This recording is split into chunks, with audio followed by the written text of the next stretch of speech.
Hasa tunaongea juu ya malezi, tunakumbushana na tunashauriana mambo kadha wa kadha ambayo yanatusaidia kuweza kuenenda vizuri katika mpangilio mzima wa malezi. Fikiria kabla ya kuingia katika mahusiano, unaingia katika mahusiano na mtu wa aina gani? Kumbuka, malezi hayaanzi tu pale ambapo umepata mtoto. Unaweza ukajiandaa pia kuwa na malezi bora kwa kupata mwenza ambaye ni sahihi, ambaye unahisi anaendana na wewe. Mara nyingi wazee wetu huwa wanatuambia kitu kimoja: kabla hujaingia katika mahusiano au hujatafuta mchumba, muombe sana Mungu akupe mchumba mwema. Sitaki kupingana nao, bali kwa support. Lakini tu tunaweza tukaweka challenge kidogo. Mimi nijiulize na wewe jiulize. Lakini lengo ni kubaki katika msingi ule ule kwamba Mungu ndiye aliyetuumba, Mungu ndiye anayetujua, Mungu ndiye anayejua nani yupo kwa ajili yako. Kwa maana ya kusema Mungu ndiye anayejua spare yako ni ipi. Bila Mungu huwezi kufanya chochote. Bila Mungu huwezi kumpata yule ambaye ni sahihi kwako. Mungu ametuumba, akatupa akili na utashi, lakini pia akatuwekea mafungu ya kuchagua. Katika maandiko matakatifu, nimewawekeeni mbele yenu uzima na mauti. Chagua uzima upate kuishi wewe na watoto wako. Chagua mauti uweze kufa. Nimewawekea maji na moto. Chagua wewe kile ukipendacho. Nachotaka kusema nini? Mungu ameweka ndani mwako uchaguzi. Amekupa uwezo wa kuchagua. Chagua kile ambacho ni sahihi kiweze kukupa manufaa wewe. Lakini ukichagua kile ambacho sio sahihi pia kitakudhoofisha wewe pamoja na maisha yako yote. Badilisha kidogo maombi yako. Mwambie Mungu akuonyeshe, kwa sababu ashakupa. Ni kazi yako wewe kuchagua. Sasa kabla hujachagua, mwambie Mungu akuonyeshe, akupe jicho la kuona yule ambaye ni sahihi kwako, ambaye utaingia naye kuanza maisha ya hii taasisi ambayo ni nyeti kabisa katika maisha yetu. Usipomuomba Mungu akupe jicho la kuona yule ambaye ndiye aliyekuandalia, ndipo hapo ambapo utatumia jicho lako kuona na utachagua kile ambacho sio sahihi. Tambua, kila mtu aliyepo hapa katika ulimwengu, mwanaume yuko na mwanamke ambaye ndiye fungu lake. Kumbuka Mungu alipomuumba Adam, alimpa usingizi mzito, akatoa moja kati ya mbavu zake, akamfanya mwanamke. Na kwa hiyo kila mwanaume ubavu wake ulishatwaliwa, na tayari Mungu alishamtengeneza yule ambaye ndiye chaguo lake. Ni wewe tu kumwomba Mungu akuonyeshe na uweze kumchagua huyo.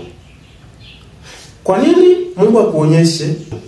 Wanawake wako wengi, wanaume wako wengi, lakini yule ambaye ni sahihi kwako, ndipo hapo sasa tunahitaji Mungu atupe jicho, lakini pia tuweze kuchagua baada ya kuwa tumeona. Nachagua ili huyo nitakayemchagua, nitakayempata aweze kuongezea kwenye kile ambacho mimi nimepungukiwa. Na baada ya kuongeza hapo, basi tunakaa pamoja, tunaandaa mfumo wetu mmoja ambao tutatembea nao. Kwa kisha kwamba tunapokea ile hidayah iliyotoka kwa Mhuluku ambayo atakuwa ametutunukia baada ya sisi kuwa pamoja. Sisi kama taasisi, kama familia, tuweze kulea watoto wetu katika misingi ipasayo. Lakini kabla hatujapata mtoto pia yako maandalizi ambayo kama wanandoa, kama wanafamilia tunatakiwa kuwa nayo kabla hatujapokea hiyo hidaya kutoka kwa mhuluku. Maandalizi yapo mengi, kisaikolojia, kiafya, kiakili, ili pale mtakapoipokea ile zawadi muwe katika hali ambayo tayari mlikuwa mmejiandaa kuipokea, itakayokuwa ni furaha kwenu, kwa sababu ni zawadi. Zawadi lazima iwe furaha. Mbaya zaidi, katika maisha yetu sasa tuna changamoto moja ambayo unapokea zawadi wakati ambapo hujajiandaa kuipokea. Kwa hiyo inakuwa ni zawadi ambayo haijaleta furaha, bali ni zawadi ambayo inaanza kuleta msongo wa mawazo, inaleta uchungu, kwa sababu hamkuwa mmejiandaa kuipokea hiyo zawadi. Kwa hiyo lazima pia tujiandae pale ambapo tunataka kupokea zawadi, ili unapoipokea iwe ni zawadi yenye kuleta furaha na wala sio yenye kuleta majuto na mawazo. Kitu kingine, lazima tujiandae kiuelewa. Lazima tuwe na uelewa, tufahamu kwamba tumepokea zawadi. Hii hidaya ni hidaya ya namna gani? Kila hidaya unayoipokea, yule aliyekupa ile hidaya ana makusudi yake, ana lengo la kukupatia hiyo hidaya, kimaanisha zawadi. Sasa kama wewe mpokeaji wa hiyo hidaya hukujiandaa kiuelewa, kiufahamu, kuona jinsi gani utaipokea hiyo hidaya na kuilea katika malezi ambayo ni bora, ndipo hapo sasa ambapo utajikuta unapokea hidaya, lakini hiyo hidaya inakuwa katika hali ambayo sio bora na sio ya kupendeza. Kwa hiyo lazima tujiandae kiuelewa. Ujue unapokea hidaya. Kumbuka hidaya anayozungumzia hapa ni mtoto, si ndio? Au watoto ambao baada ya nyinyi kwa mmekuwa kitu kimoja, mhuruku ambaye ni Mungu atawajalieni. Sasa lazima muandae uelewa wenu, mjiandae kiufahamu kwamba mnapokea huyo mtoto, Mungu ameweka kusudi ndani yake, na hilo kusudi yeye hawezi kulitambua akiwa bado mdogo, bali ninyi kama wazazi mnapaswa kulitambua kusudi hilo ndani yake. Baada ya kulitambua, muweze kuchochea moto ndani yake, ili huo moto uende kuamsha lile kusudi ambalo Mungu ameliweka ndani yake. Hiyo litakapotoka nje, ndipo hapo sasa ambapo huyo mtoto anakuwa anaanza kuenenda katika kusudi ambalo Mungu amemwekea ndani yake.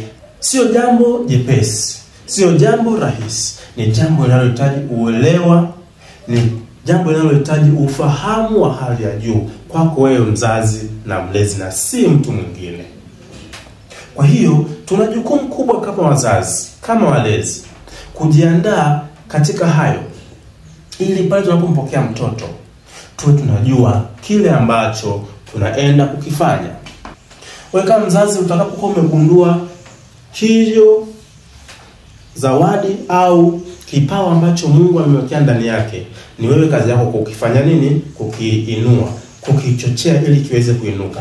Baada ya hapo utambue kwamba hiki kipawa alichonacho nataka kumpeleka katika taasisi ya elimu ya aina gani, ambako hiki kipawa alichonacho kitaenda sasa kunolewa vizuri, alafu kilengeshwe pale ambapo ndipo kwenye kusudio lake.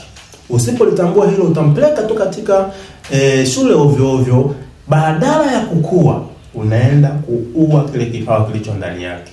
Kwa baada wewe mzazi kuwa umejua, angalia taasisi ya elimu ambayo itaendana na kile ambacho amekibeba, ili aweze kufikia kusudio lake ambalo Mungu kweli amekusudia huyo mtoto kufikia. Na kitu cha tatu nimesema ni mazingira. Mazingira yapi ambayo yatamzunguka? Kuna mazingira ambayo yatamfanya yeye aweze kupoteza kabisa kile kipawa kilicho ndani yake.